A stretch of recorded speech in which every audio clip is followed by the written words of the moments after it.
Yes, Priya, we can start, please. Thank you. Thank you. We have with us Ms. Shanti Menon. Shanti Menon is a principal founder of the Dean's Academy, who embodies the spirit of this institution with a chain of schools and colleges spread over East Bangalore. Her passion for education and vast teaching experience put her in a unique position to continually steer deans to the highest echelons of educational excellence. She is credited to work in some prestigious institutions in both Chennai and Hyderabad. She's also worked as coordinator at the CMR National Public School, Bangalore, and takes pride in setting up and heading Gopalan International School, Bangalore. Her administration, zest towards education, and her management skills are the key which enabled her to scale new heights.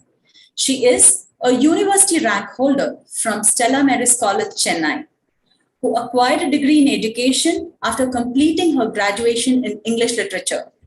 She also holds a teaching and training diploma with distinction from the Cambridge University, UK, and a master's degree in education.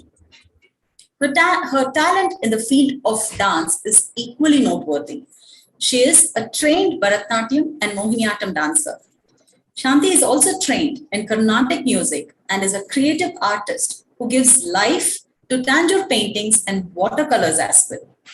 On personal side, she is the daughter of the eminent Dr. E. Sridharan, the Metro Man of India, and wife of Mr. Hari Menon, co-founder CEO of BigBasket.com. Ms. Shanti is a passionate homemaker and the mother of 3 sons. It's an honor to have you here, ma'am. Welcome. Thank you, Priya. May I request, Priya, that my colleagues who have entered with Dean's Academy as their thing, they've not got their access. Ma'am, sharing permission is there, ma'am. We've given it, ma'am. They can share it. It's not visible, but they can share it, ma'am. Okay. Srijal, are you all right? Yes, I'm sorry. I just thought it will help the participants if I can share because, slightly the topic being a little intense or maybe a little overwhelming for people. So I'd like them to actually keep in pace with me. Thank you so much, Priya, for that introduction. Welcome, ma'am. Good morning to all of you participants. It's a pleasure to be actually interacting with you once more. So gratitude to Teachathon for this opportunity. We will be exploring together designing our classroom. Designing. You think you are designers? Well, today, with a shift in a perspective, our roles as educators has to be reimagined and reconstructed. And therefore, we have become designers of our classroom transactions. Having set the context with that, my agenda for the next 25 minutes is that I will explain design thinking, what design thinking is, and then we will go on into designing our classrooms together. So what is design thinking? Design thinking is it's a little, I'm going into the technicality so that, we really immerse ourselves into this whole topic. And that's why I'm explaining what design thinking is all about. So design thinking is a 6-step process, which, involves observation, empathy, and placing the customer's need above all. Of course, this is the industrial explanation for design thinking, but in our context, who is our customer? Every student in our classroom is our customer. So design thinking values solutions over processes and creativity and innovation over traditional practices. The first step is to identify and define the problem, and in our case, the need of the student. Then you go on to step 2 of collecting data that is related to the student. What is the child's learning style? What is his intelligence? I mean, the multiple intelligences. What are his interests? What are his shortcomings? What are the areas of gray that the child works in? Now, having collected all of this data, you will analyze and you will discuss with colleagues as to brainstorm the next approach for this child's learning as your next step. Then you come to ideating, the ideating process, the creation of a prototype that can be replicated in different situations so that the plans will align to the child's need. Now, you will implement the plan You will take feedback as you watch the plan, what you've executed, and then you will apply changes. Now the cycles continue as they review, reconstruct, re-implement in order to bring about a transformation in the student. We are thus creating learning experiences for every student and not just transacting curriculum. I ask you to hold on to that idea for a while. I use the term learning experiences because I believe that we should reflect upon how we, designers of the classroom, fit into the larger picture of education. The NEP, which has drawn a roadmap for the country's future in education, mandates equity and inclusion as its larger vision. Every student, according to his need, is to be catered to. NEP postulates a multidisciplinary approach with no hard separation between subjects, which should yet bring out the unique abilities of every student in our classroom. We educators, therefore, have to design the delivery within our classrooms for focusing on the student's need, emphasizing conceptual learning through inquiry and by incorporating the 21st century skills, thus bringing about a transformation in every student so that he is future ready. A lot of work on our plates, right? Assessment is, of course, crucial for the efficacy of this experience that we have designed.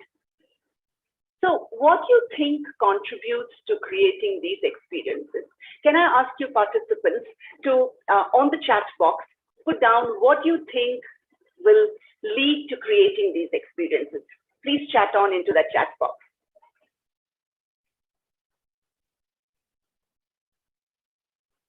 I thought we were having an interactive session. Come on, all of you.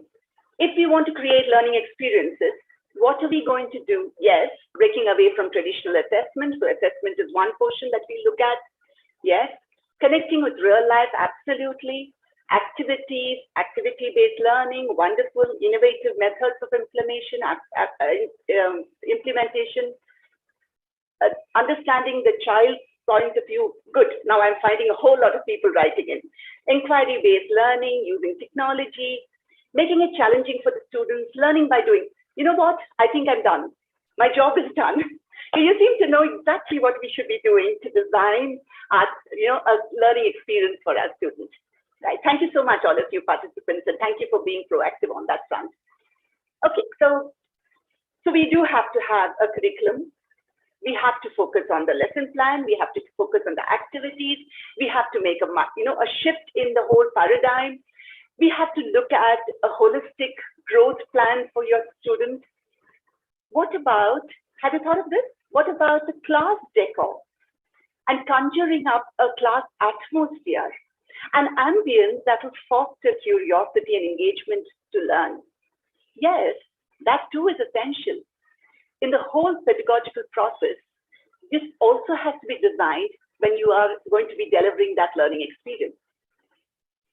So we are essentially creating experiences which facilitate children to explore, stay curious of their learning, analyze and apply their learning to their daily life. Many of you said that, and thereby for them to be staying engaged cognitively, socially, and emotionally as we effect this transformation.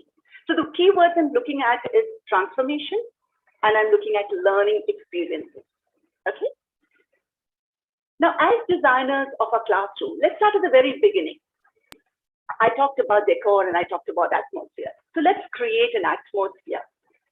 I would always recommend creating a wow element for the child every single day. It can be as simple as you rearrange the class seating before they arrive. You know, from the stage horizontal seating that we normally have in our classroom, which is facing the front, you can have group seating. You can have vertical rows where children are facing each other, or you can even have a horseshoe arrangement. And sometimes, think about it, just throw out all the desks and chairs in your classroom. The children would love sitting on the floor and studying. You're part of it. You're going to be sitting on the floor too on that day. Now, that can be a start to bringing that wow factor in the class. The child doesn't know what her classroom is going to look like each day. A wow can be also created if you install something that catches their eyes. So imagine when the child walks in and on the green board, there's a large quotation put up, right? Or say you've slung a dupatta on the fan. And this is a start to one of those classes in physics about air and, kind of speed and things like that. Or you can come and dress yourself, say as a fireman in a kindergarten class when you're going to be starting a lesson on community helpers. All of this will spark the interest and get the dialogue started. And thus, you have designed to kickstart learning. You think now decor and ambience is important? Now again, I also recommend that the class transaction should be designed for communication, interaction, and movement. So you have to have energizers. They always serve to keep the energy high. You want to do one with me now? Come along, you just do please follow what I am saying, okay? You want to put on your cameras if you don't mind? I don't mind your background. Whatever your background is, please put on your cameras, just so that we can interact, okay? You're going to be doing what I'm saying, all right? Clap your hands. You have to do it with me quickly. It's going to be fast. It's an energizer. Clap your hands, snap your fingers, tap your head, tap your chin, pull your cheek, pull your chin, pull your ears, pull your nose. Some of you have got, I can see Priyanka, etc. have got the right thing. I said, pull your nose, and I have done this, and many of you have done this. I said, follow what I say, and not, okay, so this is something that Dr. Karajagi always used to do in his class, in all the sessions. It is so exciting. Imagine the engagement. Thank you so much, all of you. Engagement that a child has with you when you have those energizers interspersed in your class. Now, also make a conscious effort to address each child with specific, individualized communication. How is your little puppy today? Did you get time to play basketball last evening? I mean, these kind of questions you can ask your children, or you can even ask a little child, oh, you look so cute in that ponytail. Every child waits for that personal connect with you. I don't have to tell you this, I'm sure you do it. But I'm just coming to tell you how important it is in a classroom. So creating that transformational experience in the classroom starts with having those meaningful and authentic relationships with your students, which is part of the whole experience of learning with you. Have opportunities for children to move around. Okay, so the whole idea of doing that energizer with you is that I know you've been sitting, attending sessions in all earnestness for the past more than an hour and a half. So it's so for the child too. So in a class, when you are possibly teaching plant parts, give the children a few minutes to rush out of the classroom to collect a few wild leaves, roots and fruits and things like that from the garden. Or say in a class of grade 8, you're going to be teaching them clauses, okay, clauses in English. You can have certain children hold up cards which say main clause, subordinate clause, adjective clause, adverbial clause, noun clause, and say whatever else that you'd like to have highlighted. And you give them that opportunity to either raise this placard or to run up to the board and place it against that sentence that you have constructed on the board. Believe me, even the oldest of students enjoy this kind of break in their class sessions.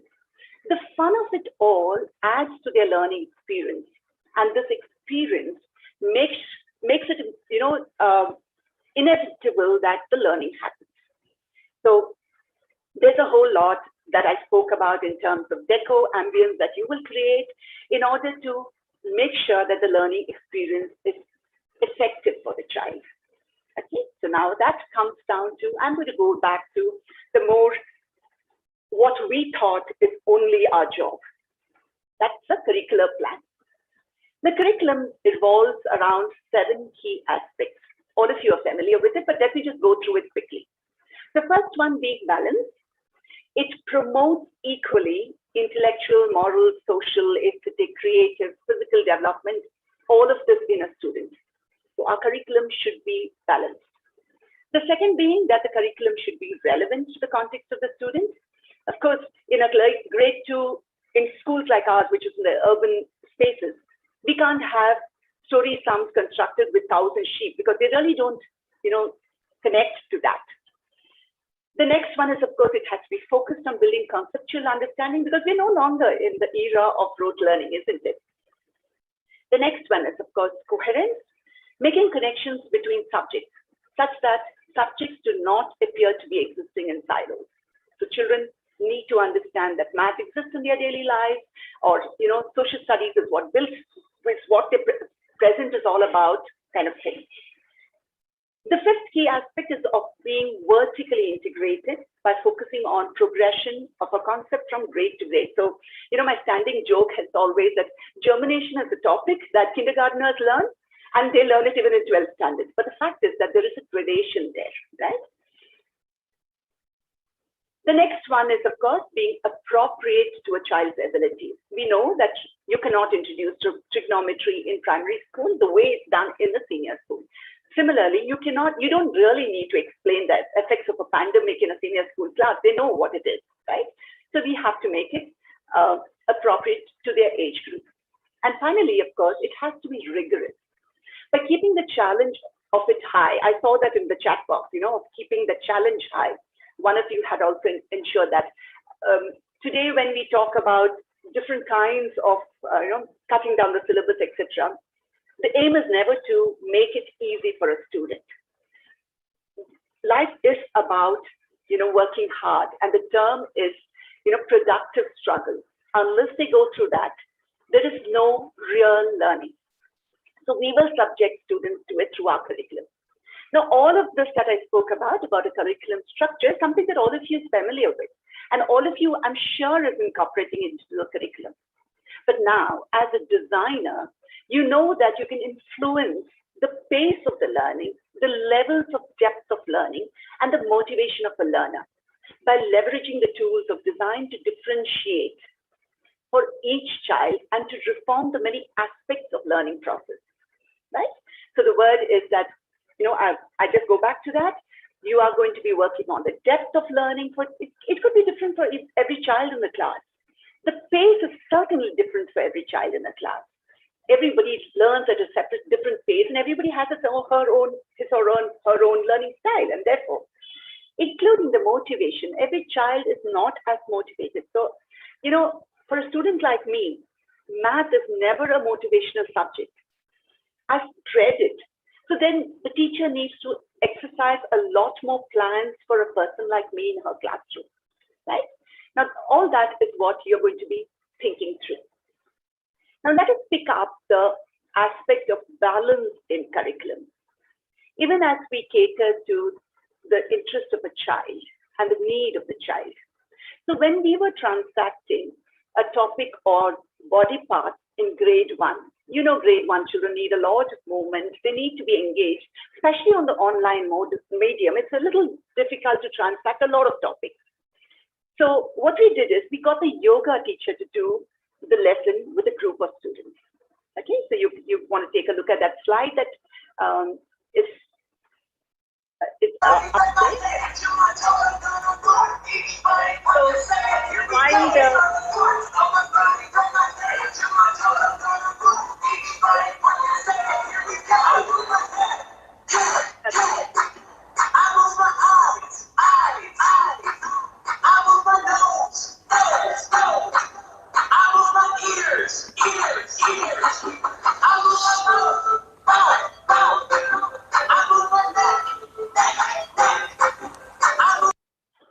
all right, so while the yoga teacher was doing this lesson on body parts with one group of children, another group of children was doing it with the dance teacher. So he took them through a few movements, and if you notice in that song, it says ears and nose and neck and things like that. Do you imagine the kind of excitement that the children had when they were taking this class? So not only were we ensuring conceptual learning with a dash of physical activity, but there was also aesthetic engagement for the children. And of course, there was that one group of children who would probably prefer to learn it straight from the textbook, and another group which would prefer to do it as drawing as they learn. But as a designer, you are unafraid to use music, theater, games, sketching, dancing, and play, all of this to increase creativity and engagement. And it can all happen in the same topic. And that's what I'm trying to say. So there's one group sitting and doing yoga. There's another group sitting and doing dancing with a dance teacher. And of course, there's another group probably drawing it. And there's just one lot who just want to hear it as a learning, text kind of thing from you. Okay. In the end, it's all about understanding and focusing on the child's interest and the need. So here, there's a lot of designing that you need to do. Now, I'll go on to the other aspect of coherence that we spoke about. For students to achieve deeper learning, they must understand the value of lesson content, and be able to connect to it to their own lives, to their future in terms of their careers, their educational pursuits, or also for their current interests, okay? So designing our lesson plan has to connect to subjects so that children see what they're learning in their daily life. We do a lot of grammar through story sessions, in the primary grades especially. So pronouns can easily be done as a storytelling activity using puppets. And children love watching puppet shows, isn't it? But they learned not just the use of pronouns, they also got opportunities to communicate, interact, giving that socio-emotional angle a boost. Now that is something that we have to constantly be aware of, especially like I said, while we are on the online medium, socio-emotional skills are getting hugely beaten for most of our students. I'm sure all of you seeing it with your children as you interact with them. The only interaction is the screen. So when you create these kind of opportunities, they get to communicate with each other, they get to interact with you, they get to speak to, and actually discuss what is happening there, just making sure that apart from conceptual learning, there's also that socio-emotional engagement. Sometimes we have to fine-tune our instructional approach and strategy to push, or rather to nudge those students who are stuck and are not progressing in the understanding of that concept. And here, design thinking is invaluable to develop a creative idea. I just have to share the really fun session students of grade 3 had at my school. This was an English class on procedural writing. Now, it sounds very lofty, right? For grade 3 to be writing something like procedural writing. What they had to do is write in steps by giving a sequence. It's like a direction to do a task. Okay, that's what procedural writing is all about. If you notice, a lot of my examples are based on English because I'm basically an English hand. I find it a little difficult to explain a bit of maths or any other subject. Science is a little easier, therefore. So children in grade 3 were supposed to do this task on procedural writing. They had to use transitional words like, next, and then you have to, these are kind of words that are called transitional words. In addition, up to which, these are words that they had to use. Now, grade 3, it's a little difficult for them to think sequentially in that kind of sequence, right? The lesson was then also connected to math. The concept of quantities was added on to this topic. And in addition to all of this, we also threw in the concept of countable and uncountable nouns. Okay, so imagine in this one lesson, the number of things the children are doing. So what did we have the children to do? We had the kids to write a recipe on how to bake a mug cake using measurements like quarter teaspoon of baking powder, half teaspoon of baking powder, quarter teaspoon of vanilla essence, 3 tablespoons of sugar. They not only wrote the recipe, they baked their mug cake, learned the concept of procedural writing using words like next you add sugar. In addition, put in some vanilla essence, okay? They understood abstract quantities. Now, grade 3 doesn't really understand things like a pinch of something or a quarter spoon. It's all new to them. And they learned countable and uncountable nouns. And then they've also got to eat the cake, So just look at the glee in this little baby's face. That is her recipe. She has written it there.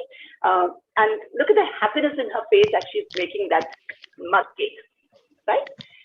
So can you imagine how much learning happened as this whole learning experience was put together? it didn't come out of the blue, right? There had to be a lot of intense thinking through and designing for the teacher to come up with something like this. Only then, and since it was connected to maths and a lot of other concepts in English, it required a lot of design thinking to happen to put it into place. Now, since we are designing to bring about a transformation in students, we also have to offer a variety of ways to students to share and process information during a lesson. Like I talked about, the socio-emotional aspect. We need to fold in as many opportunities of learning through inquiry, through observation, through research, through group work, very consciously incorporating and designing to have 21st century skills inside. Okay, so we are looking at focusing on conceptual learning. Our goals are but 21st century skills, like I said, through group work, etc. More learning happens when children work together. Don't you agree with me? In teams, when they can collaborate, they can communicate, they can problem solve, they can think creatively, and they can produce solutions together. So we had a session in math where they were learning, ratio, where they had to actually create drawings. I wasn't able to put it into my presentation today. They had to create drawings while they blow it up from a small drawing kind of thing. So possibly an eye. They had to make the, how they do it in terms of drawing squares on it and then expanding it to a larger size. So they're learning the concept of ratio that way. There was another experience for children when they were learning symmetry. And I remember they were drawing rangoli all over the school, just doing, learning the concept of symmetry.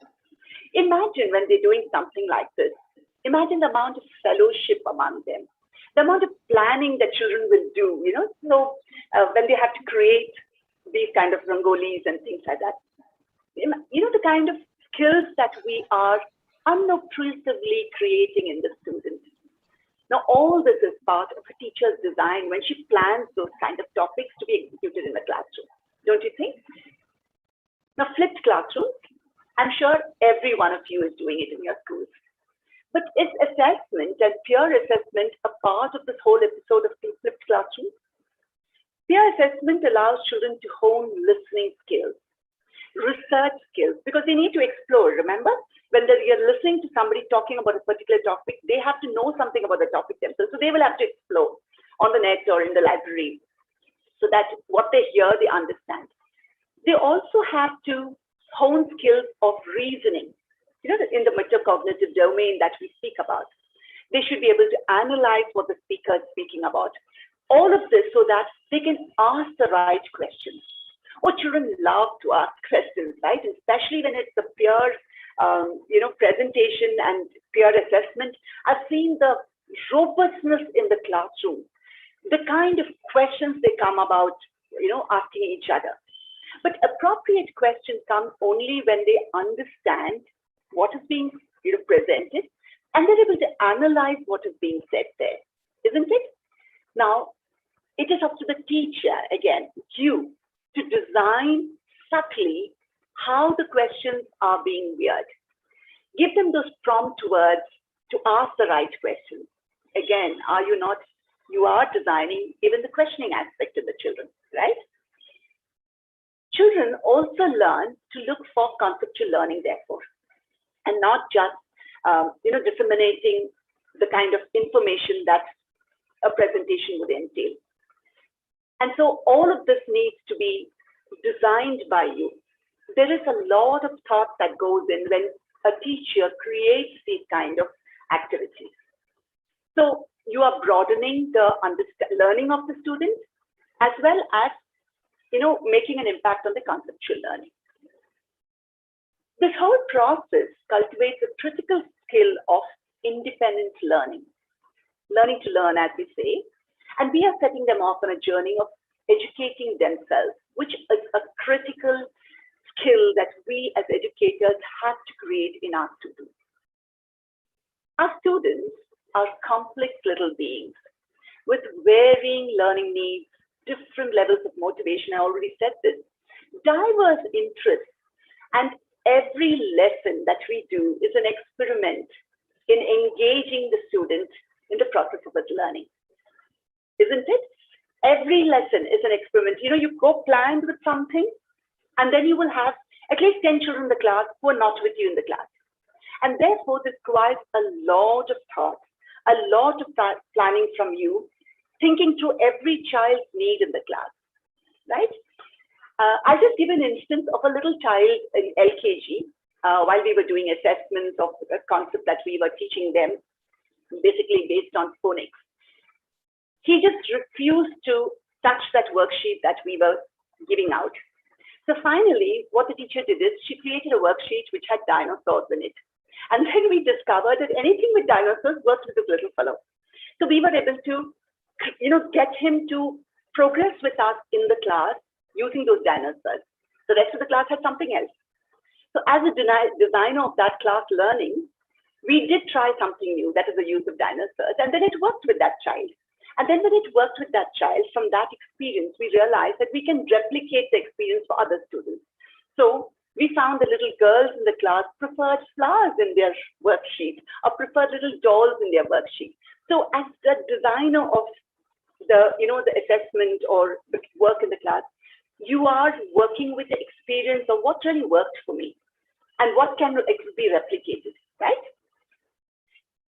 As an educator who practices design thinking, we are not only approaching our work with a lot more empathy for our students' needs, but we are also assessing the same learning objective in different formats to suit the child, right? So like I said, the worksheet could have flowers, it could have dolls, it could have dinosaurs, but the learning objective is the same. Assessments, as we are aware, are designed to diagnose and better every student's learning, to guide our instructional transactions, therefore, to enable us to assess whether our goal has been achieved. So assessments don't ever have to be a question paper turned out in a classroom. Assessments can be in different formats. I always believe, it makes it so much less daunting for a student when assessments are in different formats. It can be in the form of a quiz, it can be in the form of a presentation, it can be in the form of a presentation as a skit, right? Or as a dance, or as a debate that you can have in class. What about open textbook assessments? No, they look very simple, but that's a great way of getting those very reluctant children who hate reading the textbook or reading the text that you have to open their textbook, and that's a good way of doing assessments. So the child will think, oh, it's very easy. I've got the textbook in front of me, but unless he knows the textbook, he's not going to be able to answer that, get through that assessment. So in the end, what is our goal? Our goal is to make sure that every child has attained our learning objective. We are not looking at a perfect answer. Every child's mode of style of working is different. Answers will be varied. Now that is again something that you will put into your design, that you're expecting different kinds of answers. And you have to, I know most of us work with a standard answer key. That's something I just can't stand. I don't understand how you can have a standard answer key because no individual is identical. How can everybody expect to be writing the same thing that is in your answer key, right? So let's not look for those perfect answers. It can be different for every child. The learning objective, has the child understood what we were trying to teach or what was being transacted in classes? That's all we want him to look at. Assessment can also happen outdoors. Imagine the engagement of a student who wants to make an ace performance if he knows that he's got to find the answer of a question on speed, distance, time by running a race. Okay, the faster he gets there, and he gets the answer. So this is the distance you've got to run, and this is the speed at which you will run. What's the time you're going to take, kind of thing. The child will be so excited to do that. But of course, or imagine if the child has to answer a question on force in physics using skittles. So you've given him a ball. What is the kind of force that you need to put, throw the ball to put all of the 9 skittles down? They would just enjoy their learning, isn't it? So they learn the whole concept of force so much better when you've done it in the form of a game for them. And you've done it as an assessment. He's understood it, that if he threw the ball slowly, only 1 skittle will fall. If you threw it with a certain amount of full force, he just possibly misses the whole thing. But if he does it with a controlled force, all of the 9 skittles will fall down together. Now that's important learning for the child. Of course, the assessment cycle also includes the designing of individual feedback. What is today termed, we call it feed forward today, so that the learning is enhanced. Gone are the days when we used to just write good in an answer sheet, or you would just write rewrite. We don't do that anymore. You will read, say rewrite the question with adding on this point. That's the way we give the feed forward today. That's very important. So it is time consuming, but it's important for your students' learning. Okay. Now, as a designer, you can influence the mode of learning, the pace of learning, and the motivation of the learning by leveraging, like I said, the tools of design to reform the aspects of learning process, the different aspects of learning process, okay? You are designing differentiation, which can go beyond content delivery to adjusting pace, format, all of this for the child. Therefore, you are transitioning, like I said, from content delivery into coaching and facilitation. As an educator, you are a designer using empathy and student-centered approach to reach out to different students, to support active learning and to increase positive learning outcomes. So the key words are active learning. The child is engaged in his learning, and it is a positive learning outcome. It's not a reluctance to learn. I'm not learning it because my teacher asked me to learn, but I'm enjoying the learning. And therefore, you're designing those kind of experiences for the child. When we intentionally design the experience of a lesson, we not just deliver the content by designing every aspect of the transaction, from decor to ambience to classroom interactions to student activity to assessment to feedback. I mean, I've gone through all of it. We amplify the impact of our teaching and create a classroom atmosphere that is built on the foundation of empathy and engagement, enabling these experiences to effect a transformation in every student, right? So you are designing to make a transformation, and to make the transformation, you have to impact every aspect of the classroom. Decor, ambience, the way you speak to them, the assessment that you do, the activities that you do, everything is designed on empathetically understanding what your student's specific need is. And then you have a transformation with every student in your class. Okay, so now I think my half hour is up. I hope I have given you enough, or rather I have influenced you enough for you to reach out for that hat, which is say now that you are a designer of the classroom. Okay, so with that, I throw the floor open for any kind of questions that you may have. Priya, is it a format that they write the questions on the chat box and I take the question? Is that how we're going to go about it?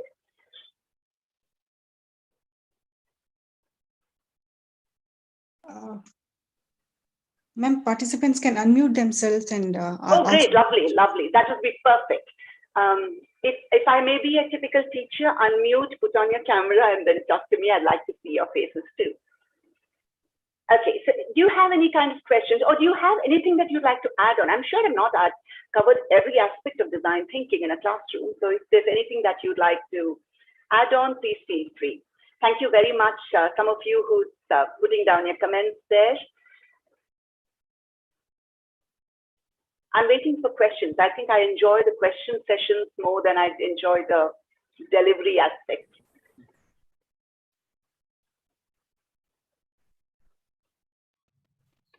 Something is wrong. If I've got no question, then something is wrong.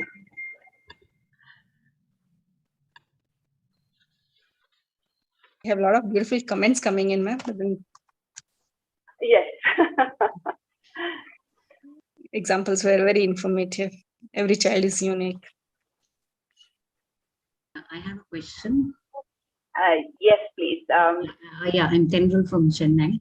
Yes, Tendril. My question is a generic question. So when we sit to attend such sessions, it's really interesting, and we note down all the keys that we get from the thing. Okay, I can do this. I can try this out on my child. So what happens is, but in the process of completing the portions, we tend to fall back to the old system of giving the test and then entering the mark register. So the teacher's energy is mostly drawn to that.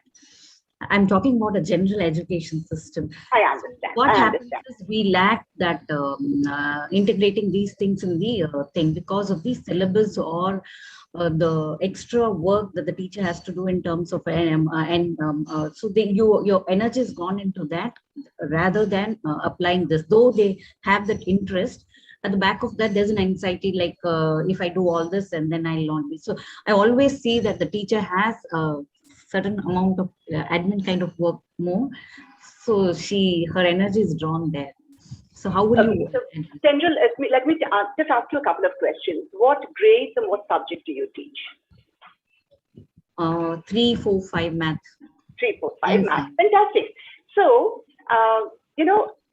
there is no governing body which decides if your syllabus has to be completed or not, except your own school. Okay? The principal of the school, I'm not sure if the management is really engaged, but the principal of the school. I believe that, and so 3, 4, 5, the concepts are more or less related, isn't it? I don't know if it's right, and I'm not sure if your seniors are on this forum, but I'm hoping they are. That will make your life easier. If you could propose to them that, the topics are progressive. Okay, so what I teach in 3rd standard, occurs in 4th and in 5th. Can we turn a lot of what you do in 4th standard to not being a teaching class? You don't need to teach every topic. Like I told you, I'm not very great at math, but if I can take a very simple example, and I'm doing it with math and just being brave and doing it in math, I should say. If a child already knows single-digit addition, okay, we have taught them the carryover concept. Once you know the carryover concept, 2-digit addition is already, the child knows it. Why are we teaching them 3-digit addition? We don't need to teach it. Allow the child to explore it. And if they're doing it in groups, the way they do it, the process would be far better. It is time, it's consuming possibly, but soon, the whole makeup of the child becomes that the teacher is not teaching me everything. The teacher is facilitating my own learning. So what you will probably talk to your head of department or so is that I choose to not teach this topic. I choose to do it as a flipped class. My children are going to be learning on their own. Okay, they're going to figure it out and they're going to, come and explain it to each other. I understand documentation is very difficult. It's not like, I remember from 10 years back, people used to come from the corporate sector to join the teaching fraternity saying, we want shorter working hours.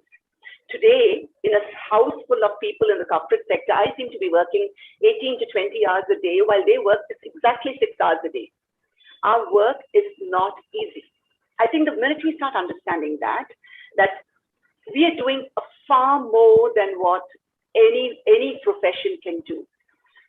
Maybe not a doctor, because with the pandemic, the doctors have extra work, but they have work hours and they switch off when they come out of that work hours. But ours is not like that. Even when you lie down at night, you're constantly wondering about child, say Sunita, needed that kind of help. What is it that I can do for her? So the minute we accept that about ourselves, that our work is not going to stop, it's going to be continuous and all the time, then of course, it becomes a lot easier for us to manage it. But when you're in the classroom, the administrative portion should not become part of your life. If we can create a structure for, this is the time that I work on my academic work, and this is the time I create for my administrative work. That is all the documentation, putting things together.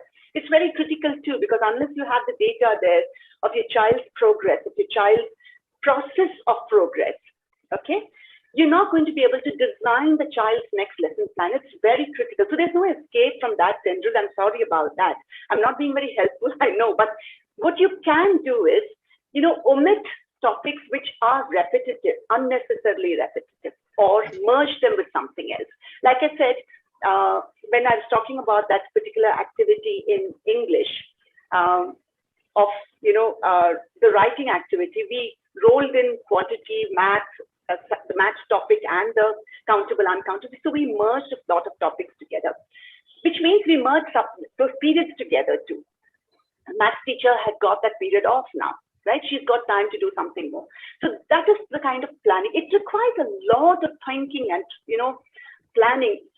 I would prefer that every single day teachers sit together while they plan the next day. Then these kind of things can be sorted out. You can barter your period. Okay, I'm doing the English portion with your math topic. So you are free, but the next class, next section, you will do the same topic and I am free. So that I have time to sit and reflect upon what I'm doing. Okay, I do try it out, Tendril. I'm sure it's going to help you a bit. The kind of collaboration that you have, design thinking is all about collaboration. Right?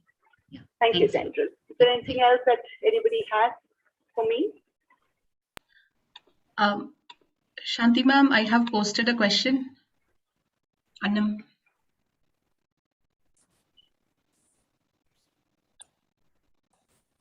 Okay, the child keeps asking the answer for a question that's related to something. Sorry, I'm not very good at this.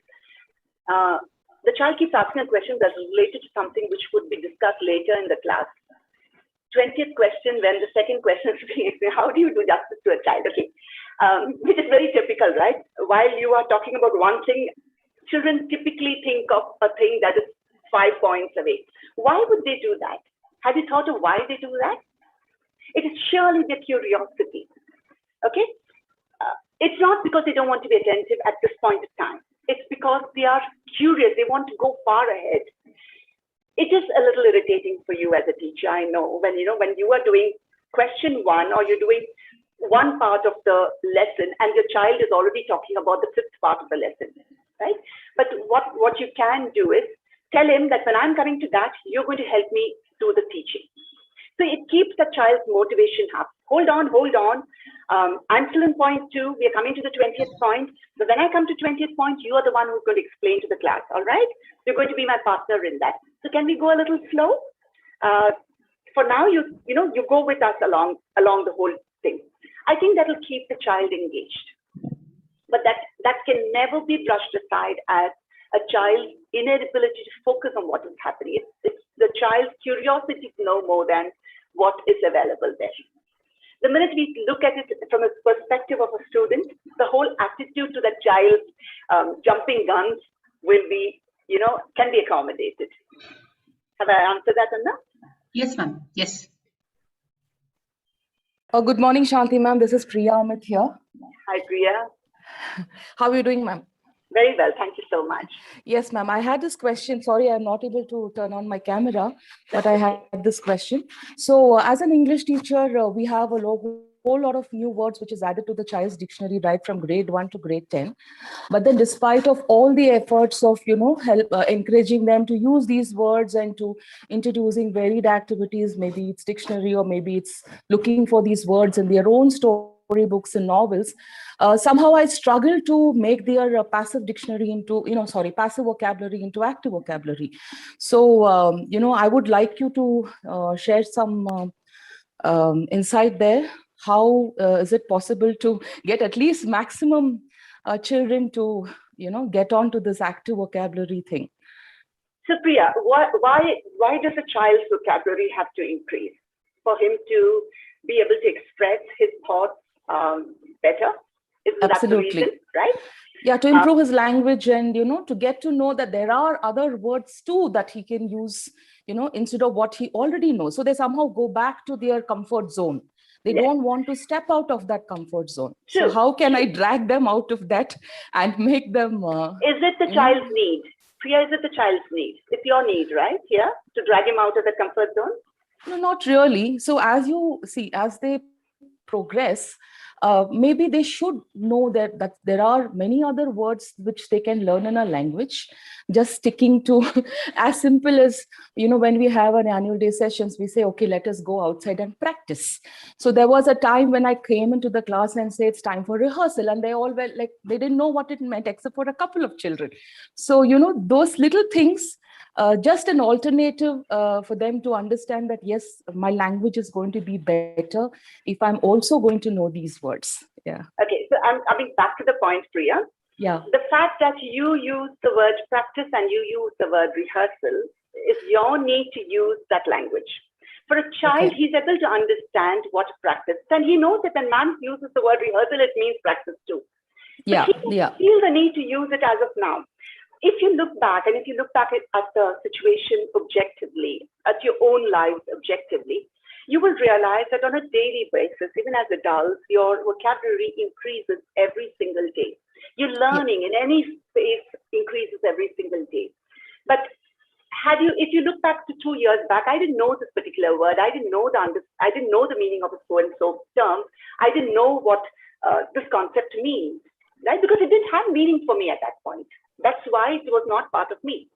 Okay. If we can just understand that about a child. So as an educator, it's our duty to give them those experiences, to present all the learning opportunities for them.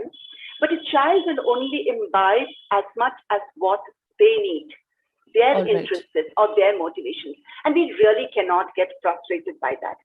Some children, now the same child who doesn't believe that he needs to use the word rehearsal and prefers to use just the word practice, may have some other talent. It's a subject in which he's far more talented. He may be brilliant at math, and his interest is there.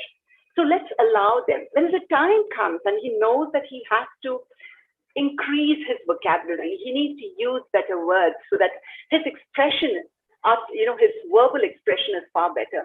It will come back to him. But you are continuing to give them those experiences. You're continuing to immerse them in everything that's possible. You're doing your job, right? So we expose them and leave We them. expose And them, it's yes. Now that particular child's interest, need, motivation is not the same as the 25 other in your class.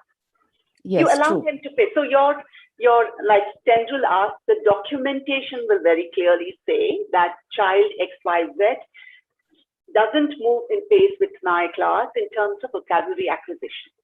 Okay. Okay.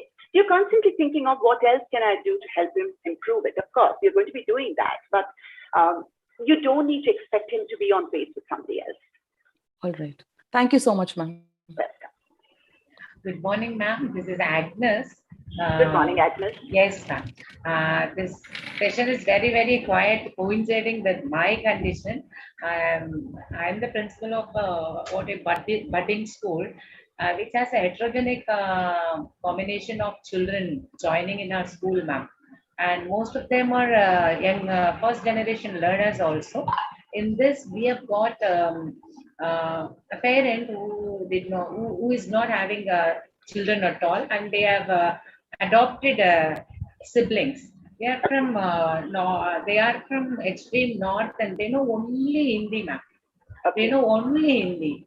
And Okay. the parents' aspiration, yes, they have put them in English medium in Tamil Nadu. Yes, they cannot go for any other this one.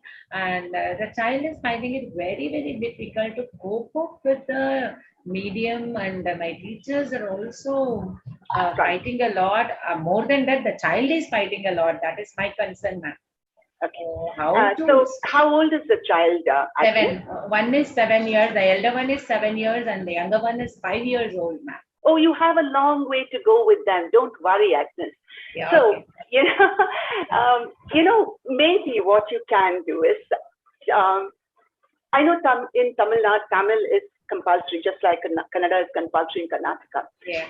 That will definitely be tough on the child because coming from I'm not working on Tamil for the child at all. No. Perfect. English only. English and Hindi. Yes. So, these two particular children possibly need special individualized classes. Okay.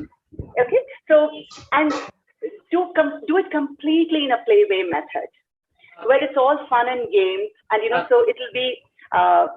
So use their ability as the starting point. So you tell them that you know Hindi, I know English. So you teach me English, Hindi, and I teach you English. Same I do. I ask them to fantastic. I ask them to question me, and then I tell them you have to find out whether I'm correct or not. Correct. Absolutely. Fantastic. You don't need to worry because you have plenty of time to get them around. Okay. So we are not elitists, but then we do need them to learn English because English is the language that is used globally, and they have to. The whole idea is they've got the opportunity to be on par with everybody else in the world.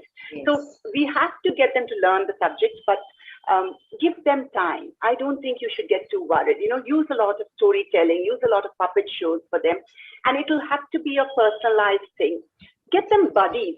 Children learn a lot from each other. Get them buddies who will play games with them using, and get the buddies on your end so that they know how to interact with both these children. By and by, I assure you they will be fine. I'll just give you a background of, we have multiple campuses. My second large campus, which is in Bangalore itself, at Gunjur. When we started that, the set of students that we had were largely possibly first generation learners. So we had a lot of children who were comfortable in Kannada, but were not comfortable in English. So I remember our highest class, and I started with a bang. I decided I'm not starting, starting my grade 1 and stepping it up year after year. I just started straight up to grade 7. So 7th standard children were finding it difficult to read. The English teacher was a young, sprightly girl, but she just threw her hands up, came running to my office, said, I can't do this. They're not able to read the lesson in my first chapter of the English textbook. So what I did is, the next year I brought Harry Potter into the school and from my home, and I told her that, why don't we try this? So she just told them that, okay, today we're throwing our textbook out, we're reading I'm reading the story to you. So when we started, the first chapter is very engrossing in Harry Potter. So they listened to it as a story. When it came to the next chapter, she said, okay, can we try and read it ourselves? It was an uphill task, So this was in June. I made this change, and you won't believe it. By the end of the year, the whole group had read every book in the Harry Potter series. Right? And that got me into the same thing that I pulled off textbooks in English across grades. We don't have textbooks for English in Dean's Academy right up to 7th standard. We have novels. Because I believe that we have to connect the child for them to learn the subject. I try to do it with Hindi, but I'm not the best at Hindi. So, I don't know which kind of books to pick up. So I personally read the book before I actually install it in the classroom. So children really enjoy it. It's tough. We do, some of the books are slightly higher level than the class requires, but we're pushing their bar up. So don't ever lose hope on that. You're very early into intervention with these two children. I'm sure they'll do you proud later. You have lots of time ahead of you, Agnes. I'm sure you'll do well with them. Thank you, ma'am. And as a school head, I am directly handling those two children, and parents are very soon moving to US. That's why they are very particular in making children feel comfortable with English. And while I play the story video, everything, the elder one is exactly, though he doesn't understand what the conversation is, he's exactly feeling the same emotions and expressions and everything he's sharing. Very good. But the parents' aspiration, they are quite haste. They want to get everything done within a minute's time. And I have told them, please, we have to wait. We have to give him his space. Time and like that. That's what I thought. Well, you're sharing all these things. I would get a little more ideas. Thank you very much, ma'am. Thank you very much. Yeah. I guess I'm running out of time, Priya. Yes. Yes. So if anybody has any further questions, if you don't mind, can I put my email ID on the chat box? Do feel free to write to me. I'm more than happy to help.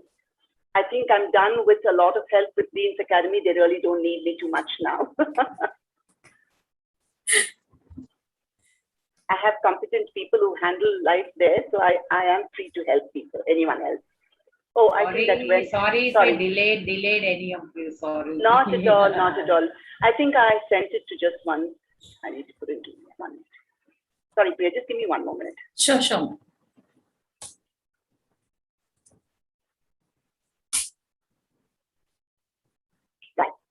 So thank you very much, participants. It was my pleasure to be talking to you all. I'm sure there's some takeaway that you may have. At least give it a thought. Think of yourself as not just a teacher anymore. You're designing lives by designing experiences for every one of them. Make the difference in your classroom and see the enjoyment that you yourself will have as a teacher. Thank you very much. And thank you, Teacher Thorn, Priya, Sumati and everybody else on the team for having given me this opportunity. Have a good day, everybody. Sorry, may I Thank you, ask- ma'am. Thank you so much. Thank you, participants. As ma'am said, if you all have any queries, her email ID is mentioned. So please do reach out to her. And I'm sure ma'am would always be there for you with whatever questions you have. And listening to your thoughts, ma'am, it was music to ears. Thank you so much once again.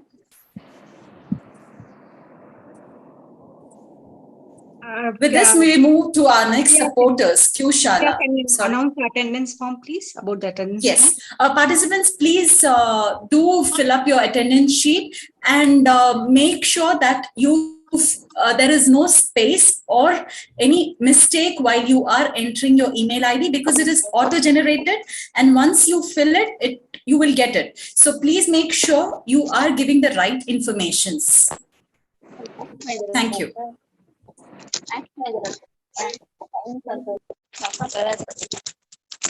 We have Kushala team with us who would take us through quizzes and other interesting things because they are pioneered in doing so.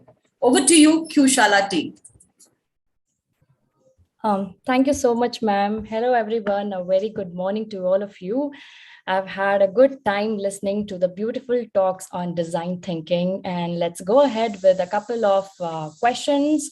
I'll be letting you know about what do we do and what are we all about, but let's just go ahead with a question. Some preliminary checks.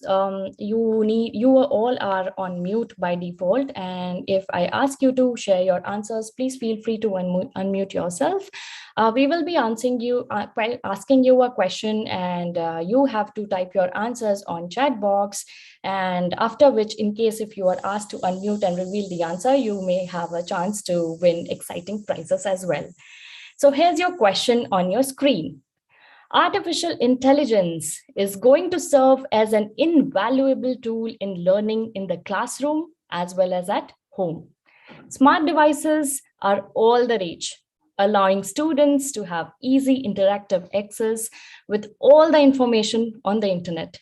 Today, there are even celebrity voices that can be applied to make the learning even more relatable to a wider audience. Now, which angry young man's voice is being used here is my question. Please feel free to respond on the chat box. And here's the voice for you. I hope I'm sharing the sound. Let me share it again in order to make sure that I'm sharing the sound as well. Here's your screen and here's the sound for you all. Kind of an easy one. गरजते बादल और कड़कती बिजली. Right now in Bengaluru, it is 19 degrees centigrade with heavy rains and thunderstorms. How's that? Is that right? Is it okay? Yes, of course. I have a lot of answers. तो बताइए, photographer का मनपसंद गाना क्या होगा? Zoom बराबर zoom. And that's what Madam, AI can do. समय निकल गया, ट्रेन निकल गई थी 1973 में. So asking about the question, I have seen my chat box is full of answers, which says, all right, probably I will ask someone to unmute and asking the first one to respond on the question. Annam Subramanian, if I can request you to please unmute yourself. I think it's Amitabh Bachchan. Hello, ma'am. Yes, you are absolutely right. Okay, what made you think it's Amitabh Bachchan? Of course, the voice, right? That's a very familiar voice because, you know, he comes in a lot of commercials. So even if we cannot relate, me being a South Indian, I am not very familiar with all the Hindi actors' voices, but I keep hearing this voice. So it was easy to connect. Yes. Thank you so much, ma'am. Thank you so much for answering and being a sport. Along with that, I have so many other answers. Thank you so much for responding. Ma'am, I also request you to please send in your phone number so that we can reach out to you and process your exciting prizes as well. So coming over to you, you can take part in Kushala family quizzes and stand again a chance to win exciting Alexa as well. And talking about who we are Kushala.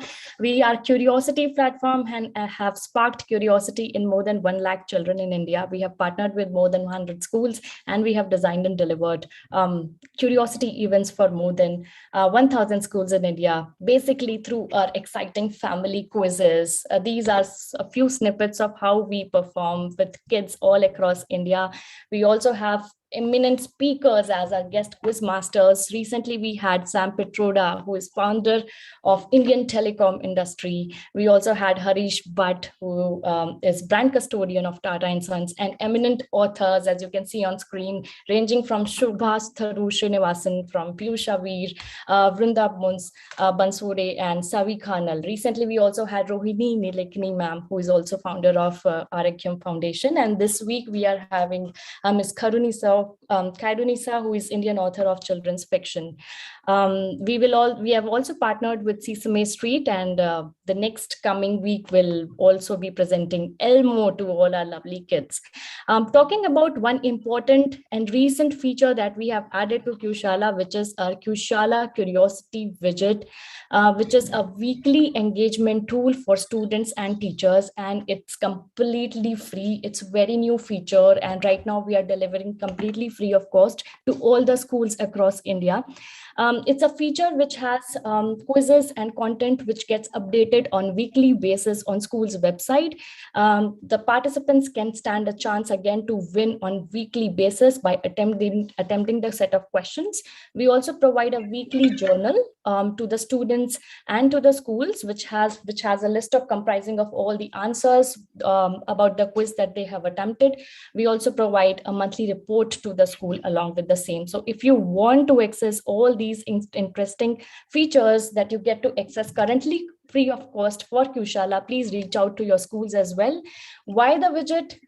For now, since it's new, we have partnered with more than 50 schools in India, and more than 20,000 students are participating on our Curiosity widget, where they stand a chance to win more than 60 prizes. We have had more than 16 winners as of now, with the prizes of worth rupees 25,000 each. And don't take it from us. This is the testimonial that we have had from Seema Jairath ma'am, who is principal of DLF Public School. She says Kushala Curiosity Widget is an interesting concept where our children are finding it extremely engaging. The learning journal is extremely robust and challenges every learner and invokes curiosity amongst them through the different facets to create social and journal awareness. Of course, the curriculum and the questions cover all different aspects of topic. And here's the other question for you, because Kushala is all about questions. So the question says, Nandan Lal Bose's famous illustrations, which represent styles from the different civilizations of the subcontinent, ranging from the prehistoric Mohenjo-daro in Indus Valley to the present, have been immortalized in which famous document that came into effect on January 26, 1950? Which document are we talking about, with features greatest art illustrations by Nandan Lal Bose? The document came live on January 26, 1950. Beautiful prehistoric demonstrations ranging from Mohenjo-daro to Indus Valley. Which document are we talking about? I am again waiting for the answers on chat box. Please feel free to give let your doubts be there on chat box as well. You never know how your quirkiest answers can turn out to be the correct one. I've got a couple of responses as well. The big clue lies in the date, which is 26 January 1950. Give it a shot, irrespective of whether it's correct or wrong. And I've got a lot of answers again. May I request the first one to respond, who is Janani Manu ma'am, to please come off mute and share what do you think the answer is.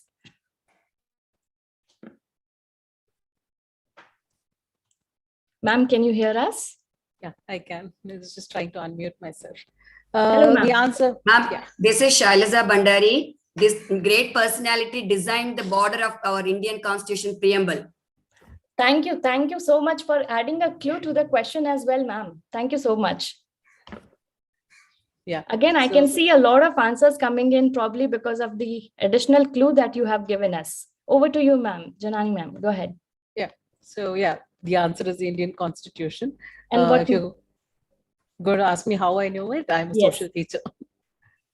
Oh, okay. You are absolutely right, ma'am. Congratulations. Please feel free to add your phone as well so that we may reach out to you. And you're absolutely right. It's the pages of Indian Constitution. That's how they have been featured, and lovely to have you responding. Thank you everyone for your responses. Please do check out our website. I am sharing the details on the chat box right now. Please have a look at all our offerings that Q-Shala has. Along with our quizzes, we also have widget platform to cater your schools and students with exciting information on current trivia.